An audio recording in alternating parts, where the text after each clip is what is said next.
afternoon, everyone. This is Tony from her Homestead Skills, and it is the day after the horrible hurricane that hit Florida first, and then I believe Georgia and South Carolina.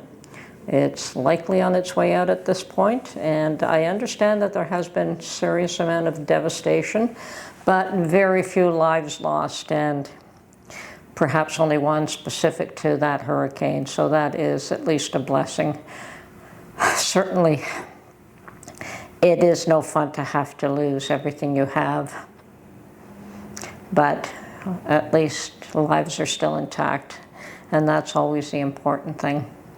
Yeah, flooding could be ugly, and winds do have a tendency to take down buildings and trees and roofs and all kinds of things. So yes, it can be fairly devastating, I know. Anyway, prayers go out to all of you. Okay, so this morning I decided that since I have been doing a tremendous amount of canning and probably have quite a bit more to do before I'm done, I certainly have an apple harvest, and I'm thinking of getting some lovely pears and canning up some pears. I always loved pears, and probably I'm the only one who eats them, but that's okay too.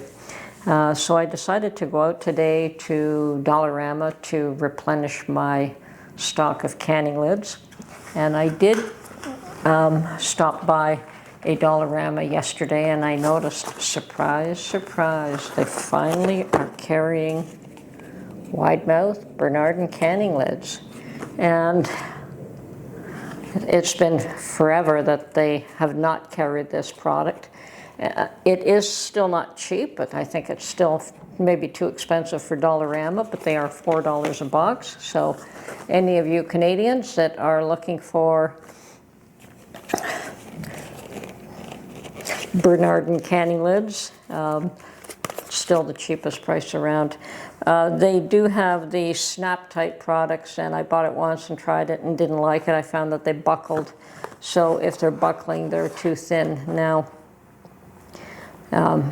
anyway, bought 2 boxes to start. I have a lot of wide mouth canning jars, and I've been reluctant to use because of the cost of these. I have purchased 1 box of the Tatler lids, the wide mouth, but even Tatler up here are extremely expensive. You know, they're not, they're very hard to come by. They're not sold locally. So getting a supply of Tatlers would be, or even the other brand that's very similar to Tatler's, even those are really not available up here. So anyway, Canadians, look for Bernardin in your Dollarama store if you want the wide mouth. And of course, I think a few of you have maybe mentioned or are aware that now they're carrying the Kerr brand regular mouth lids. I don't know if they'll start carrying the Kerr brand wide mouth as well, but at this point at least they have the Bernardin. And I did buy not a whole case, I pulled 4 out. So I've got 20 boxes. This case holds 24. So that should take care of me for a while. At least I've replenished the stock that I've used up, I know that, and possibly a few extras. So I'm good to go. And of course these are $2.50 a piece, which is the same price. Now one of my subscribers suggested that up north they're pricing these at $3 now. I don't know if it's the Bernardin brand or the Kerr brand that they're pricing at $3. So I thought I'd grab almost a case while I could, in case they tried to up the price here as well. Certainly would rather. I mean, it went from $2 to $2.50 in a very short time, so that was kind of annoying to a lot of us. And while I was there, I've also decided that although I've never done that in the past, I know that they do sell T-shirts, and if I could find something that I'm not a fan of T-shirts that have any kind of advertising, I guess, on them. So I like plain ones, but I decided that I just want cheap T-shirts to be able to bum around in, to do housework in, and at $4. So it was a great buy, and I've already tried it on, and yes, it does fit. And so, yeah, they have mostly men's t-shirts, but I like the V-neck. I don't like, I don't like anything up tight against my neck. So I did find this one V-neck shirt that they had other ones, but I liked this one, and I didn't like the text on some of the other ones. So, and they all just do have some sort of advertising or text or what they think might be a cute logo of some sort or another. Once again, I'm not that fond of wearing clothing that advertise something or other, so that's fine. Oh, Canada, big deal. So anyway, as I said, it's just a bum around t-shirt, and for $4, that's, you know, it's not a $30 t-shirt by any stretch of the imagination. So that was my morning, and it's a gorgeous day out here today. I don't know what it's like where you're at, and after the storm, if there's a lot of cleanup. I think that it has probably cooled down, and it's a lovely day. So yeah, I have to get back to canning some things and to checking my garden. I know there's not much left in the garden, but I do have to prepare it for my strawberry beds and for my garlic that I do plan to replant in October. And October is not that far away, and the cleanup job there can be pretty ugly with all the weeds. So I suspect that the news media will start to focus on politics again very soon, and we'll start to see a few folks drop out of the race, which is, I mean, eventually some people have to drop out. There's far too many of them there. And on the other side, maybe a few people need to be added into the race. Certainly there is a lady and another gentleman who are vying for that, and maybe more than just one. But everyone's keeping quiet. Most people are not really being accepted on the other side as contenders, but that may change fairly quickly. It doesn't look like, it looks like some of these older people are losing cognitive ability, and there seems to be a few of them on both sides. So it's probably time for some of them to just, hey, time to relax, time to take life easy. You don't need the stresses and the strains of this life forever, you know. Yes, I know sometimes that giving up what you're doing can create serious decline, you know, and trying to stay active keeps the mind active, but being under too much stress and is not necessarily the way to go. You can certainly slow down and still keep the mind active without being front and center in the midst of very tumultuous politics, and especially the kind that we have today. In Canada, there seems to be a shift as well. Once again, pendulum swings. And if it's been hard left, it's time for it to go hard right. And if it goes hard right before it settles into some middle ground that most people, that nobody's happy with, but nobody's absolutely miserable with, well, that's probably a better place for everything to be. But we'll see where it goes, and I expect it's going to have to go hard right before that balance is set. But there'll be a lot of tears and a lot of jeers and a lot of misery, and I don't know why people have gotten so, they take their politics so personally today.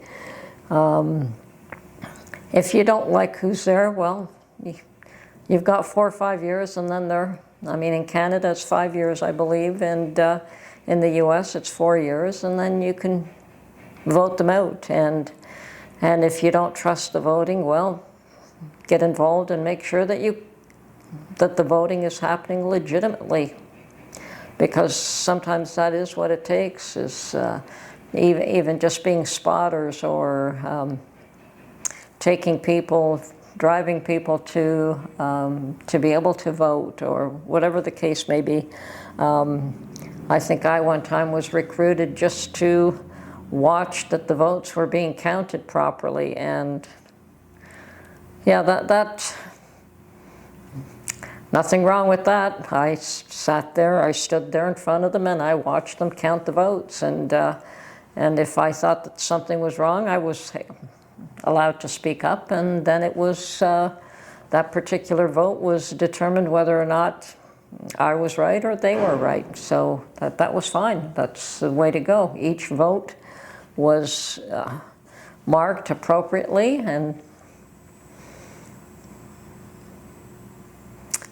free and fair elections. On well, I wouldn't call it a terribly interesting note, but apparently Kayla Lemieux is making her presence felt again. And if you don't know who that is the individual with the prosthesis that hangs down to the waist, and was teaching in a school in Oakville and made quite a stir. And I don't know what happened, whether that individual was removed from that school or what happened, but apparently now that individual will be teaching in another school, in another location. I don't know if it's in Oakville again, and parents are up in arms, and I would be too. I think I would pull my child out of that school, even though I think you can get into serious trouble for pulling your children out of school in Ontario. That is a fight to have. There is no reason why children should be subjected to that ridiculous nonsense. The individual wants to make a statement, obviously, of some kind. I have no idea what that statement is, but it's always the children that seem to be the brunt of all this nonsense that we're dealing with, and they should not be forced to deal with this front and center. So anyway, we'll see where that goes. But yes, apparently another school, another set of children, and another set of parents that are outraged. I don't know why the school system doesn't do something to straighten that situation out. Okay, so that's on that note. The other probably interesting thing that is happening in Canada is that the trial for Tamara Lich should be starting soon. I believe it started virtually on Tuesday. And if you don't know who Tamara Lich is, she is one of the individuals that was charged with mischief for being one of the organizers of the Freedom Convoy. And she was also charged with counseling others to commit mischief and obstructing police. And that woman did do some time in prison already for this, and was denied bail, and eventually was allowed to, I think she spent 49 days in prison, and was eventually allowed to go home with all kinds of strict rules and speculations that she should not do this, that, or the other. And she was arrested a second time for coming to Toronto and being in some event that was held, and they just thought it was too close. Anyway, they arrested her again for that. And her trial is coming up soon, and there are those that wanted 10 years for this lady, which is ridiculous, for obstructing, for mischief. She was charged with mischief. Now, her and another individual are both charged with these offenses, and mischief does not carry 10 years in prison. So, and I understand that there are those that said that she's already spent more than enough time in prison that she would have been forced to, should she have been found guilty of mischief. So hopefully that lady will fight long and strong, and I know that she still has a lot of supporters, and that fight isn't over. It's just beginning. So We also have Arthur, who is the preacher in Alberta as well, who was, they're trying to put him in prison for 10 years for ignoring the government's mandates in regards to health issues, masking and distancing. He conducted sermons for his congregation without distancing, and he was charged on a number of occasions, and he also supported the Freedom Convoy. So yeah, he's another one that stood strong and firm and is paying the price. But I don't believe that these individuals will back down. So that is it. I think in this day and age, you really have to take sides, whether you want to or not. It's one of those situations where you either fight for what's right or you get rolled over. And there seems to be very little justice in the justice system these days. And I understand that that may have always been the case. I've been told many years ago that you don't go to court to get justice, but you go to court to resolve a dispute between two people. That doesn't mean that you end up with a just ruling. This is Tony from Her Homestead Skills. Hope you enjoyed this video, and we'll talk to you real soon. Bye for now.